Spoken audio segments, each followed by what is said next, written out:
Welcome back to Storytime.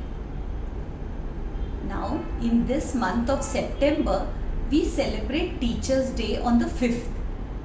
And the exemplary student that we have always heard about right from childhood is Ekalavya. Today, let us hear his story.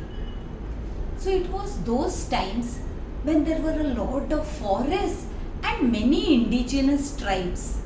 And one such tribal group was the Bhils. And Ekalavya was the son of one of their chieftains.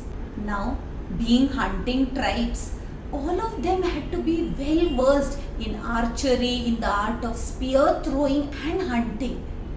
And so it was that little Ekalavya, when he was just around 10 years of age, wished to learn archery, and so he approached his father.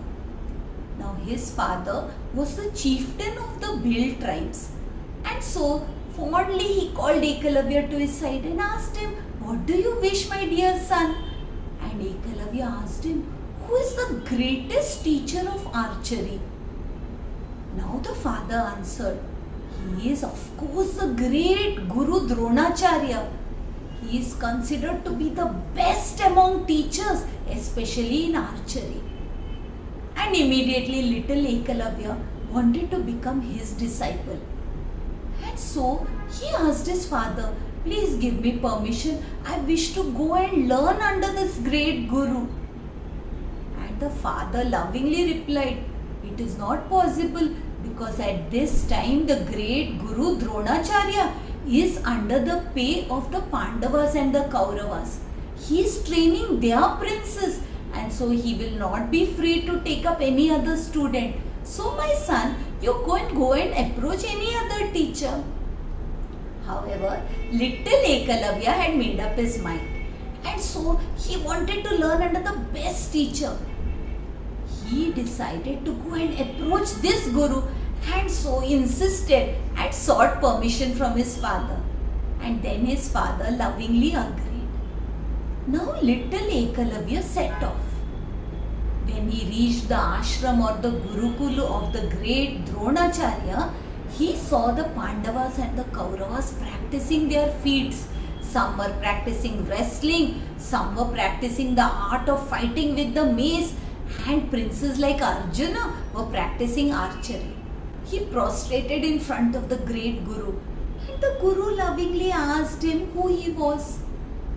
After introducing himself, Ekalavya begged the Guru to take him also as a student. But the Guru refused. The Guru explained to him, "It is not allowed for me to take any other student except these princes. I am officially and exclusively their Guru. However, if you wish to learn, all that you desire is great and intense desire to learn, faith in your teacher, and constant practice. So go, my child, you can learn from any other teacher." And saying this, Dronacharya sent him away. Now, Ekalavya had decided that if at all he would learn, it would be under the great Dronacharya. And so he set off. He went to a secluded spot in the forest, and there decided to make a clay image of the great Guru himself. He had an intense desire to learn, and his faith was strongly in this great Guru. As for practice, day and night, Ekalavya would practice in front of this clay image of Guru Dronacharya. At times, he would scold himself. At times, he would congratulate himself, all on behalf of his Guru. And so the years passed. Once, the Pandavas and the Kauravas themselves set off to the forest to test their skills. And they were accompanied by many attendants, dogs, chariots, and the great Guru Dronacharya himself. And soon they reached a spot close to the place where Ekalavya sat practicing. In fact, now Ekalavya was practicing to shoot a bird in flight. He was practicing to cut a falling leaf into half, and he was aiming an arrow at a fruit on the tree by looking at the reflection in the lake underneath. At this time, one of the hunting dogs came and discovered Ekalavya and started barking and ran back towards its masters. Disturbed by the sound of barking, immediately Ekalavya turned and shot an arrow in the direction of this running dog. This arrow perfectly went and plugged the mouth of the dog without even harming it. However, this dog could bark no more. And so this strange sight met the Pandava princes.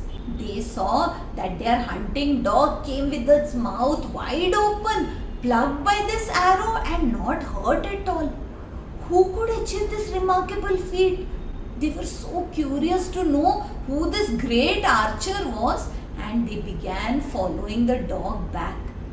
When all of them reached the spot, Ekalavya saw his guru and became emotional. He fell at the feet of Guru Dronacharya. And meanwhile, Arjuna started looking enviously at him. Arjuna asked him, "Who is your master? Who has taught you such great archery?" For it was well known that Dronacharya had promised Arjuna that he would see to it that Arjuna would be the world's best archer. And now Ekalavya looked towards the Guru, looked at the image in front of him, and then told, "This is my Guru, Dronacharya." And the Guru was surprised, for he had not taught Ekalavya anything. So he asked, "When did you become my disciple?" And Ekalavya showed this clay replica, that clay image of Guru Dronacharya, and explained how he had been practicing day and night in front of that image, keeping the faith in the teacher. At this, Dronacharya saw that tinge of suspicion on the face of Arjuna, and so immediately to clear his name, he addressed Ekalavya. He told him, "If you call yourself my student, then you should be ready to offer me Guru Dakshina." Hearing this, Ekalavya was overwhelmed. Accepting Guru Dakshina from him seemed to be the greatest honor that a Guru could bestow upon the disciple. And so he said, "Yes, I am ready, O Guru. Please tell me, what is it that you wish for?" And Dronacharya calmly answered, "Give me the thumb of your right hand." Everybody was stunned. There was a hushed silence. As for Ekalavya, without hesitating, he took out his dagger and cut off his right thumb and offered it to his Guru.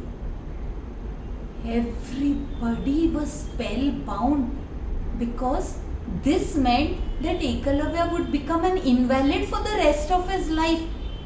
Leave alone archery, how could he even survive or hunt for food?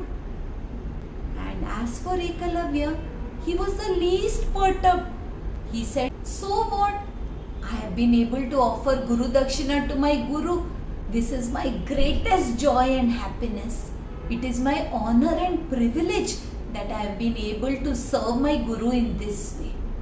Now even Dronacharya was overcome with emotion. Everybody all around were impressed by the devotion of this simple student. As for Arjuna and the princes, they felt quite sheepish, because it was Arjuna's envy that led Dronacharya to ask such a severe Guru Dakshina from Ekalavya. And now the Guru blessed him that though you may not be the world's best archer, but you will be remembered as the world's best student. Now the princes, along with their Guru, left the forest. Of course, Ekalavya would never become the world's best archer, but till today, whenever anyone thinks of the best student, the ideal disciple, the name of Ekalavya will always shine at the top. May this story inspire us to become exemplary students ourselves. In whatever field, an intense desire to learn, Shraddha or faith in the teacher, and constant practice will always ensure success. I hope you liked today's story. if you did, do share it with your family and friends and wait for the story next Thursday. Until we meet again, Hari Om.